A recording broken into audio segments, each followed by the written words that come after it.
Welcome to Garden Wise Adventures. My name is Malie, and today we're going to give you an update of my grow room and talk a little bit about insect control. Now I'm going to link a video above that kind of goes over what I did to control the insects in this room. But as a short overview, since December when I restarted this grow room, I've had a huge issue with insects. Part of the problem was that I was reusing some old potting soil and then mixed in some potting soil that I think really had a lot of fungus gnat eggs. And then the second part of the problem was, hi kitty kitty. And then the second part of the problem was that I had dug up a pepper plant that I brought inside. I thought I'd killed all the insects on it, but I hadn't. And we're going to have to deal with the cute cat in the video.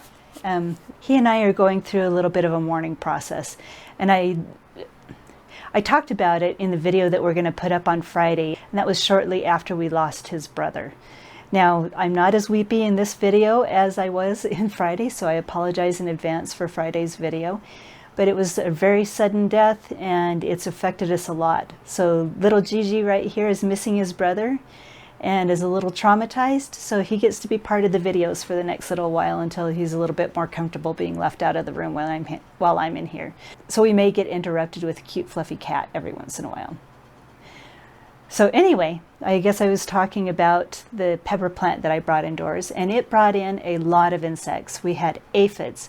Actually, I think that was another part of the problem. I had some chard and kale that I had started in August that I planted some of them outside, and I also had them outside growing for a while in pots. Then I brought those pots indoors and was going to harvest them over the winter, and they brought in a ton of aphids. So I had to reset everything. I tore everything out of their pots, disposed of all the dirt except for my citrus plants and a few of the tomatoes and some of the other things that I didn't really want to get rid of. And I really monitored everything, repotted up what I could repot up, and really monitored everything for insects and sprayed a lot. Now I'm going to give you a tour of my grow room now. It's pretty full, and I think I have the insect problem pretty much under control. Every once in a great while I'll find a few insects, but not very often. So let's first go over the sprays that I used. So the first spray that I started trying to use was neem oil. Everybody talks about how wonderful neem oil is and how well it controls insects, but I had seen a video by Millennial Gardener that did an experiment where he took several different kinds of insects and used several different kinds of sprays, organic sprays, to spray them to see which would work. The one that worked the least was neem oil, and that's what I found in my grow room. So that neem oil doesn't really seem to get rid of or control any insects unless you directly hit them with it and saturate them over and over, which is not exactly what I want to do, so I won't be using neem oil anymore. The next one that I used is regular insecticidal soap. Now these two look very, very similar. And you would think they were made by the same manufacturer, but they're not. They're not that I can see. This one is Captain Jack's, and this is just regular horticultural soap. They're calling it insecticidal soap. Some people call it horticultural soap. And this one worked okay. It did not knock back the spider mites though. It killed the aphids. It seemed to do okay with thrips, but the spider mites were not touched by it. So I will be using this every once in a while, but the one that is the winner is the Captain Jack's horticultural soap. Now the difference between this one and this one is spinosad. So this one contains spinosad. He has another one with pyrethroids in it. And it'd probably be good to switch those out every once in a while just so the insects don't become immune to one. But this seems to work on just about every insect problem that I have. So now that I've started using this one and monitoring my plants really, really closely, I am not having as much of an insect problem. Now, fungus gnats were another huge issue.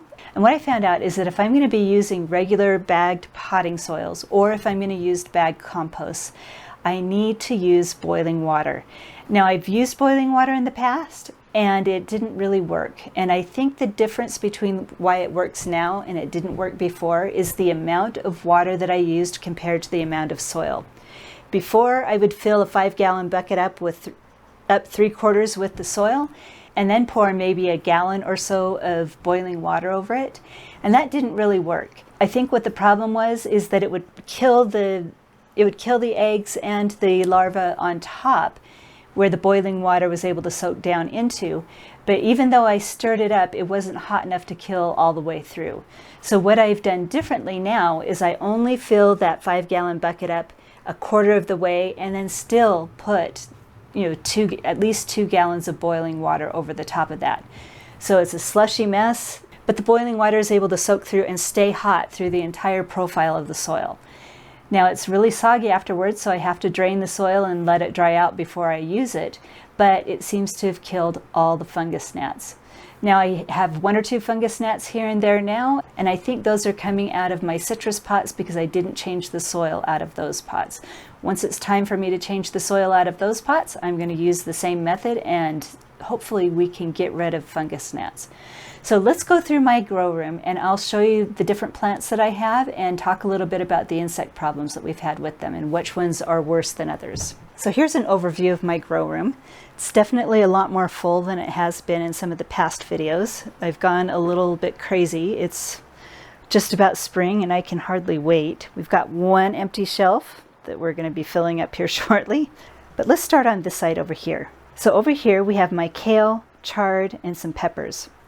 Now these peppers were grown by seed, and they did have a few bug issues, but the Captain Jack spray with spinosad has helped. The problems I had with these have been thrips. Now I wanted to get you a little bit closer to this pepper plant and show you a few things on it that are not bug issues that look like bug issues. So if you look at this pepper plant, it looks like it might have bug issues because you see little white spots on it. Now what this is this is a pepper that I have not transplanted yet. It's still in the poor soil. I've left it there because it's growing really well, but this soil seems to have waterlogging issues. I have to let it dry out quite a bit before I water the pepper again. And these bumps and these bumps are not insects, they are from edema. And edema means this plant is having a hard time with water. It takes up a bit too much water than it can actually use, and it creates these lumps. Now let me show you over here on my roselle plants and show you what edema looks like when it's a lot worse. Now these are the roselle plants right here, and the lighting is too poor right now to be able to show you really closely, so I pulled a leaf off and hopefully you'll be able to see what it looks like here. So this is a roselle leaf that has edema.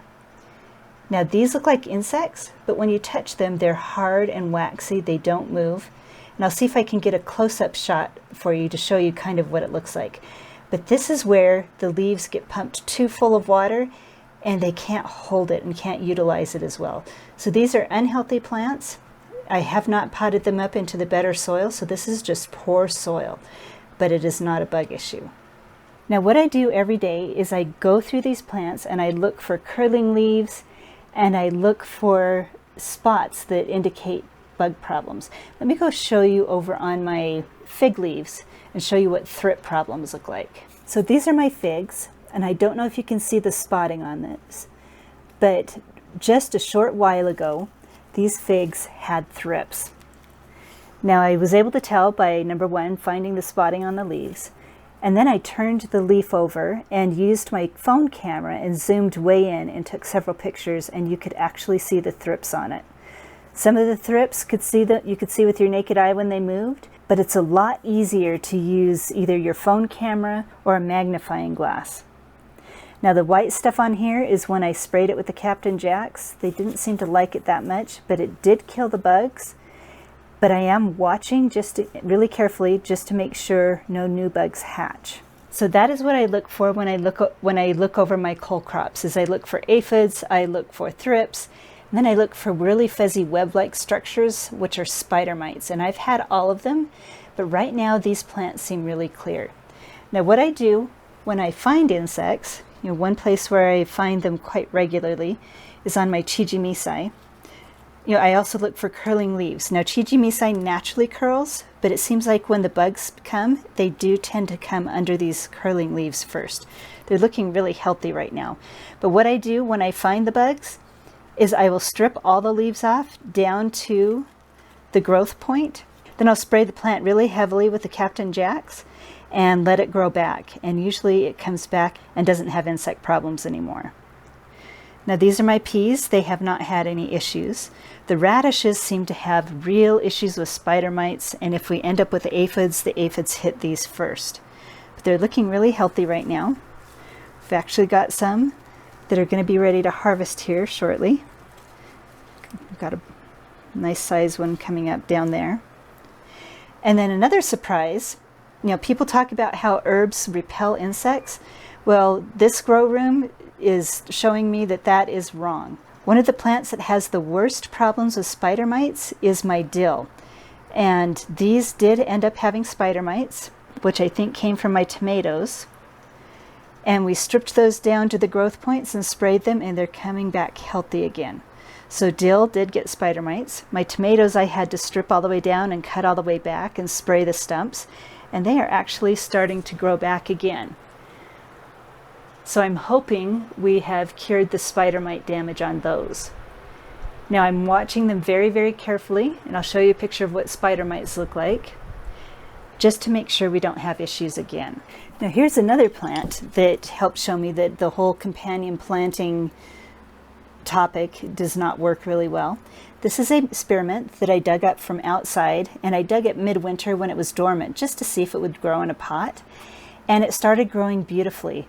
But after a while I started noticing the fine stippling, or spots on it like I showed you on the fig tree, and realized we had thrips.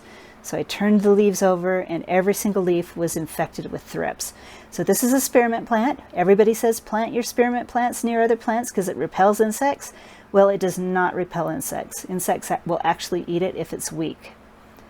So what I did is I stripped it all the way down, cut it all the way back, sprayed the stump heavily, sprayed all the soil, and it's come back, and I'm not seeing insect problems right now, but we're going to watch it very carefully. Now we're going to show you a few things in here that look like insect problems, but they are not. Now if you look at these leaves right here, they've got spots on them and they don't look really healthy. So you would think it could possibly be insect issues, but this turns out not to be insect issues. This is another plant that I did not move out of the poor soil. It was just growing so well and fruiting so well that I did not want to take it out of its pot. So this is nutrient deficiencies and possibly a little bit of root rot that's causing that. But we're getting new flowers on it. It's growing really healthy. It's quite a large plant. We've got a lot of tomatoes getting ready to ripen on it, so I'm not ready to remove it or cut it back right now. I've also got a cucumber that is just about ready to be harvested. And if you notice, this cucumber is wilting quite a bit. It's got some shiny leaves, it's got some spots on it. But the problem with this plant right now is, number one, this is nutrient deficiencies. Cucumbers are really hard to grow indoors. They're very hungry plants, and they have very specialized needs for nutrients. And they dry out very quickly. This pot is too dry right now. That is why it is wilting. So we just need to get this plant a little more water, and we need to watch the nutrients on it very carefully. And I've looked it over, and I am not seeing any bugs on it, so it is not bug problems. Now let's show you a citrus. This is my Australian bloodline. And if you've seen my past videos, it's looking very different than it did before. I gave it a huge pruning, and when I pruned it, I knew that I was going to stress it out, and I knew I was going to need to look really closely for some stress issues. So when I touch this plant, I don't know if you can see all the leaves falling off and see all the leaves in there. It's going through a really major leaf drop, and I think that is the stress from cutting it back. But if you look really carefully, despite all the light issues, if you can see this, we're getting a ton of new growth. Another thing that citrus will do, and they did in California, was late winter they would go through a minor leaf drop while the new leaves were pushing out. Plus, this plant has been in this pot since I bought it, and it's probably time for new soil and to pot it up to a bigger size, which will probably make it drop more leaves then. So when you start getting leaf drop and leaves curling like this, look for insects first. This did have spider mites once. I sprayed it and I haven't seen them since. but also think about what has been going on with your plant. What else could be the issue besides insects? Here's another citrus plant. You can see the yellowing leaves on it. It's going through a major leaf drop. We do have some fruit.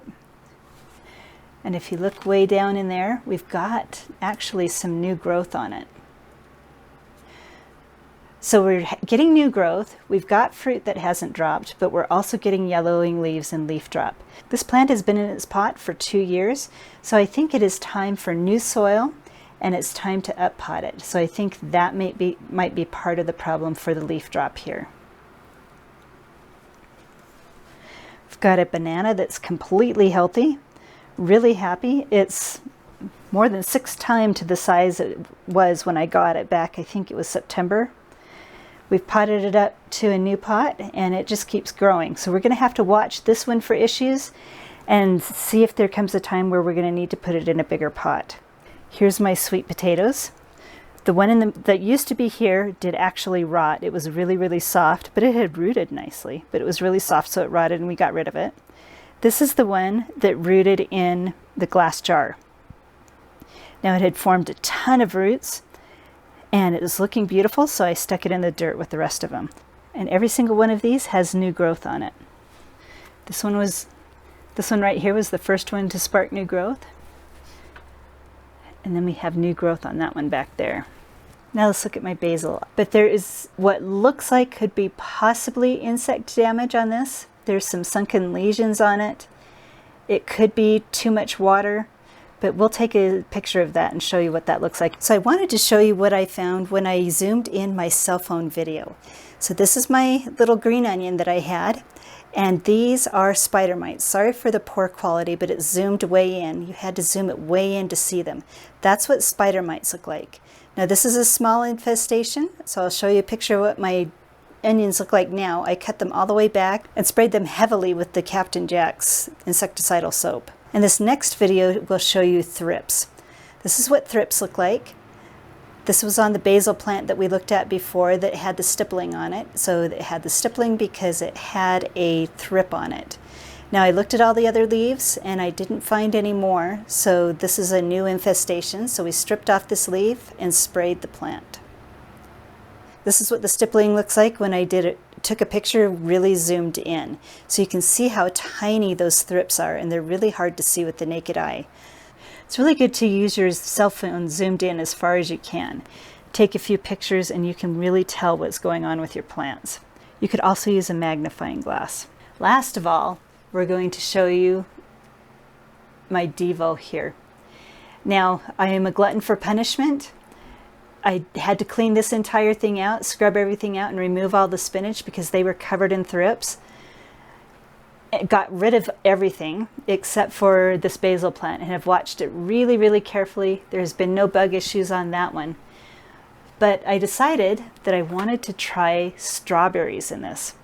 Now these were bare root strawberries. The roots were covered in dirt. And so starting these in here is just begging for issues. So what I did to mitigate, hopefully mitigate some of those problems, is I removed almost all the roots.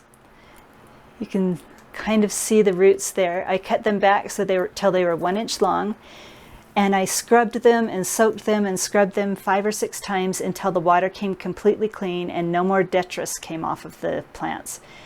And then I put them in a soak of probably about a cup of hydrogen peroxide to a gallon of water, and soaked them and soaked them and soaked them until, just to see if we could kill any of the bacterial issues. Then I washed them off again and planted them in here. Now we're going to see if we get any of the bacterial issues or root rot or bugs coming from those. I'm hoping not, but that's what I did to try to mitigate the damage from those. And we'll see if we can get strawberries indoors. So that's it for the quick update of my grow room. Well, maybe not so quick, but that's it for the update of my grow room and an overview of what I've done to control bugs in my grow room. Now, I would love to hear what you have done to control bugs on your indoor plants. Is there anything that you've done differently? Is there anything that you have found that works well? Have you found that neem oil actually gets rid of your issues? If so, I would love to hear that, and put your answers down in the comments. So hopefully this video has been helpful. If it has been helpful, I hope you like, subscribe, share it with your friends, and go have a wonderful garden adventure.